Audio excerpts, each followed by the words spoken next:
Welcome back to the show. Today, we've officially made it to the final episode in our series on financial freedom. Yup, we're wrapping things up by talking about where this whole journey is actually leading us. So, what does financial freedom really look like at the finish line? What's the end game here? Understanding the destination isn't just some feel-good visualization trick. It's a powerful way to stay motivated throughout the process. And if you're someone who's still sitting on the fence, maybe just thinking about starting your financial journey, then this episode will help you decide, is this path really for you? Because here's the truth, for many people, financial freedom is the dream. But for others? Maybe not. Maybe what they truly want looks a little different, and that's okay too. That's why today is so important. We're gonna paint the big picture, the full landscape, so you can step back, zoom out, and ask yourself, is this the life I want to build? So grab your favorite drink, settle in, and let's dive deep into the vision of what financial freedom really means, and whether it's calling your name. Now, if you've been following along with the previous episodes, then you already know, we've been diving into the world of investing.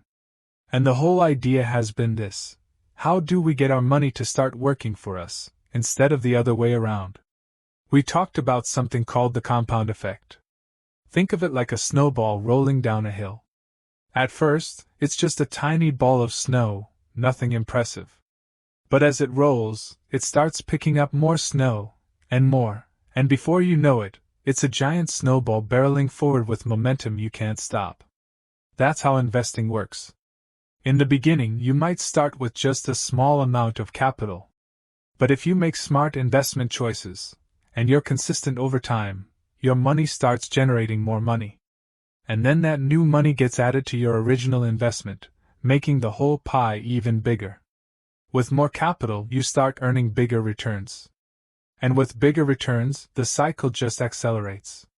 This is what I like to call your money printing machine, and once it gets going, it just keeps getting faster and stronger. And if you stay patient, keep the machine running, and trust the process, one day, not too far from now, it'll carry you all the way to one of those financial freedom milestones we're gonna break down in today's episode. So stay with me, because now, we're about to explore exactly what those milestones look like, and how you'll know when you've actually arrived. Alright, so first things first, what exactly is financial freedom? Let's break it down. In simple terms, it's a point, a number, where you officially flip the script. From now on, you're the boss of your money. Your money works for you, not the other way around. Here's what that looks like in real life. When you hit this milestone, you've basically reached a level where you could retire, if you wanted to. That's right. You wouldn't need to work anymore just to pay the bills. And that's where this concept of FIRE comes in. Financial independence, retire early. You've probably heard of it if you've spent any time in the personal finance space.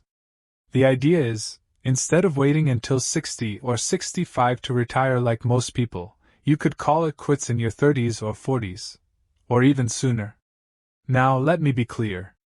I know a lot of people who've reached financial freedom, and guess what?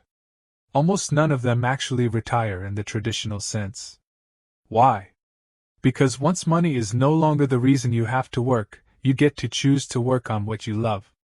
And when you're doing something you're passionate about, without worrying whether it's paying the bills or not, you show up with more energy, more joy, and more impact. Because behind you, you've got a financial system you've built, assets you've accumulated over years, that's generating enough income to support you for the rest of your life. Now, depending on who you ask, there are different levels of financial independence, and honestly, that's where things can get a little confusing. But don't worry, in this episode, I'm gonna break down the clearest, most practical definitions out there. No fluff, no jargon. Just real talk about the stages of financial freedom, and how to know where you are on the journey. Alright, so let's break this down into 3 key milestones on the road to financial freedom. The first milestone is what I call financial security. But before we dive into that, let me remind you of something we talked about back in episode 4. If you haven't listened to it yet, I'll drop the link in the top right corner for you to check it out. In that episode, we talked about two super important concepts. 1. Minimum living expenses, the amount you absolutely need to cover your basic needs. 2. Standard living expenses, the amount that gives you a comfortable, everyday life. Let's use some numbers here. Suppose your minimum monthly expenses are $5,000. That covers rent, food, transportation, insurance, and other essentials. Multiply that by 12, and you get $60,000 per year. Now, to hit the financial security milestone, you multiply that annual number by 25. That gives you $1.5 million. Why 25? That number comes from something called the 4% rule, which was introduced by William Benjamin back in 1994. He studied retirement data and investment returns, mostly from stock and bond portfolios, and concluded that if you withdraw 4% of your portfolio every year, your money could last you 30 years. The 30 years part comes from the typical retirement range in Western countries. Most people retire around 60 to 65, and the average lifespan takes them into their 90s. So that rule was designed to safely carry retirees through their golden years. Now here's the cool part. In the financial independence world, we reverse engineer that 4% rule. If 4% is what you can safely spend each year, then your total portfolio needs to be 25 times your annual expenses. Boom! Simple math, powerful impact. You might be wondering, but what if I retire way earlier? Won't I need more than 30 years? Fair question, and here's the answer. Most people who reach this milestone have already built powerful financial systems. Their money isn't just sitting there, it's still growing. In fact, if they're living off 4% and their investments are generating more than that, which is often the case, their wealth continues to build even after they've retired. That's why this $1.5 million isn't a finish line, it's more like a checkpoint. You've passed a station, but the train is still rolling. So what does reaching financial security really mean? It means your basic life needs are covered for the rest of your life. Food, housing, healthcare, taken care of. You can technically stop working. But, and this is important, it only covers the minimum lifestyle. It doesn't account for extra stuff like weekend trips, fun hobbies, upgrading your phone or laptop, or taking that spontaneous trip to Vegas with your friends. That's why most people don't stop here. Once they get the momentum, they keep going. Which brings us to the second milestone, financial independence. Here's the key difference. Instead of basing the target on your minimum expenses, you now calculate it based on your standard lifestyle, the one that includes some fun, travel, and comfort. So let's say your standard living expenses are $6,500 per month, or about $80,000 per year. Multiply that by 25, and now your financial independence number is $2 million. For many people, this is the ultimate goal. At this stage, you have enough wealth to live your ideal life, on your terms, without ever worrying about money again.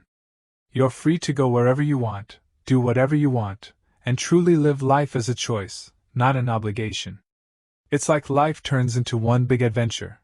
You're not working to survive anymore, you're playing the game of life at your own pace.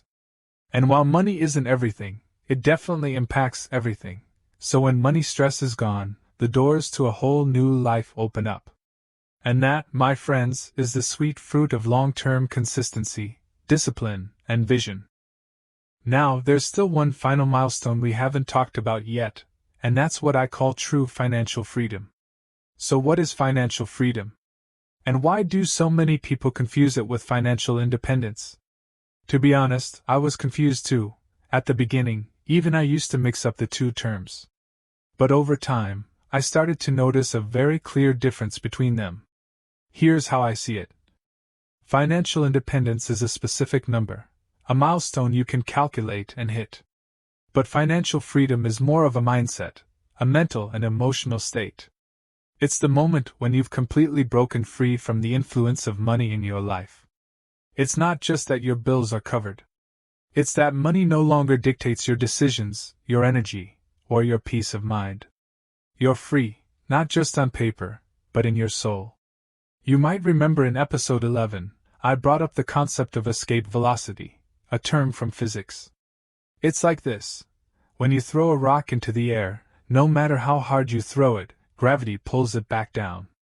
But if a spaceship wants to actually escape Earth's gravity, it has to reach a certain speed, about 11 kilometers per second, or roughly 25,000 miles per hour. Once it hits that escape velocity, it leaves the Earth's orbit completely, and only then is it truly free to float through space, unaffected by Earth's pull.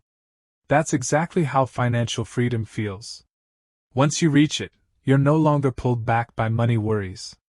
You're free to focus on other parts of life, your health, your relationships, your purpose. And among all the things you care about now, money just isn't one of them anymore. But let me be super clear, this freedom has to be real, not something you just say out loud to feel good.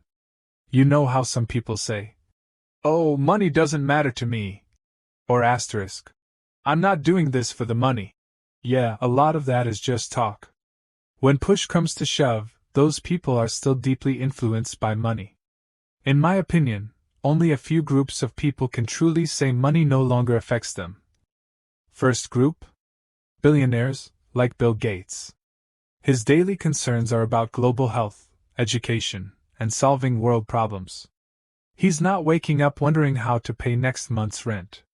Second group? Monks and spiritual masters. People who have intentionally renounced material possessions and found peace in minimalism. But let's be real, most of us don't fall into either group. Not everyone's going to become a billionaire. And not everyone's meant for a monastery. So for everyday people like us, the most realistic path to financial freedom is through the stages of financial independence, starting with security, then independence, and eventually, arriving at true freedom. From what I've seen, most people who stay in the financial independence zone long enough, and continue to build their wealth with clarity and intention, will naturally evolve into a state of financial freedom over time. That's why I put this milestone after financial independence. Because in most cases, freedom follows independence. But here's where it gets interesting. Because financial freedom is a state of mind, not just a math equation, some people may experience it earlier. Let's say someone reaches the security milestone, and then shifts their mindset. They learn to be content, they simplify their life, they stop chasing more. In rare cases, that alone can unlock financial freedom. But I'll be honest, very few people can get to financial freedom before financial independence. The only group I can think of that might pull this off? Again, certain monks or spiritual teachers. But even then, I think many of them still need to deal with basic needs and resources. That's why I believe true financial freedom is the final destination of this entire financial journey. Not because you're rich, but because you're no longer ruled by money. That's the real goal. That's what we're after here, not just accumulating wealth, but reclaiming our power from money's influence. And interestingly enough, I've seen people who are very rich, way past the financial independence milestone. And yet, they're still not free. They wake up every morning chasing more. They sacrifice time with their family. They stay in soul-crushing jobs.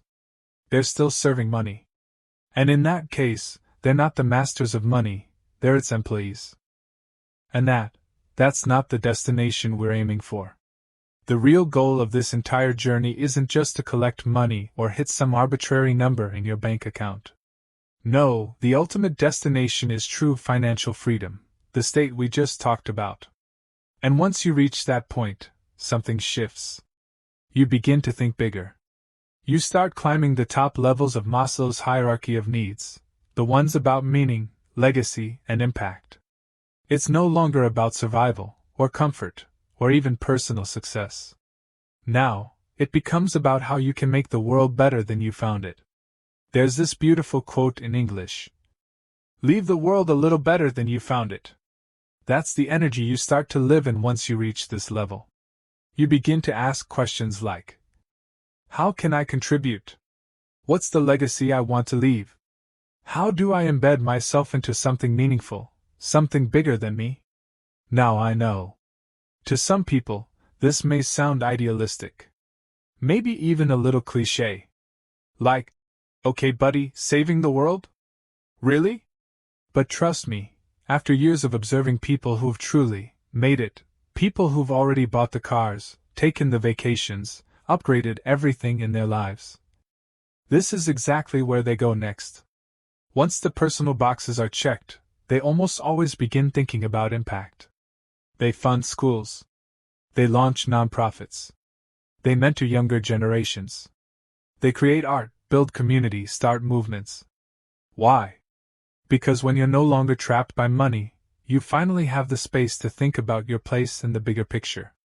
And honestly, that's when life starts to feel truly fulfilling. It's not about ego. It's not about status. It's about meaning. You start to see life not as a race, but as a contribution. Not as something you need to win, but something you want to add to. That's the hidden gift of financial freedom. It doesn't just buy you time or security. It gives you permission to become the fullest version of yourself. To wrap up this series, I'd like to share a few thoughts with you all. As you've seen, this is a long journey that requires a huge amount of commitment and determination from us to achieve. To succeed, it's not just about hitting those big financial milestones, but also about building the right mindset. And in my opinion, you need both financial success and the right mindset to reach the ultimate goal of this journey. That's why I don't think we can view this as a project with a definite start and end date. To me, it's more of a personal development journey. Because of that, most people will need anywhere from 10 to 15 years to accomplish this journey, or even longer. So don't rush. This is a marathon, not a sprint. And because it's a long journey, don't look too far ahead. Through this series, I've shared all the key milestones of this financial journey. Listen to them, keep them in mind, but don't obsess over them. Don't worry about where you are right now, focus on the step you're on. If you do look ahead, just look 1 or 2 steps forward. Don't focus on those huge numbers far down the line. They can easily overwhelm you and make you want to quit. Throughout this journey, I've been talking about cutting expenses and living at a reasonable level. Some of you might be thinking, what's the point of living so frugally? Life is short, who knows what tomorrow brings? But if you think about it carefully, you'll see that each step in this journey improves the quality of your life. In the beginning, cutting down on expenses helps you get out of debt and release the pressure of financial stress. This makes life feel much lighter. As you build an emergency fund and start accumulating wealth, you'll feel so much safer. Then, as your assets grow and you start seeing your money make more money, that's a huge source of joy. You'll have the feeling that you're truly in control of your money. This is why I've been saying from the first episode, every step you take in this journey contributes to making your life better. The key is finding joy in each stage of the journey, not just focusing on the final destination. If you can do that, you'll be able to fully complete this journey. For me personally, this journey has already created so much positive value in my life, and it continues to do so. That's why I've invested so much time and energy into preparing this series. I truly hope it has inspired you in some way. When I look around, especially at some of my friends back in Vietnam, I see that many people still don't have the right perspective on money and personal finance. That's why I really hope you'll help me share this content with more people, so that more people around us can achieve financial freedom, or at least learn how to manage their money better. Thank you for following along, and I look forward to seeing you all in future episodes with new topics.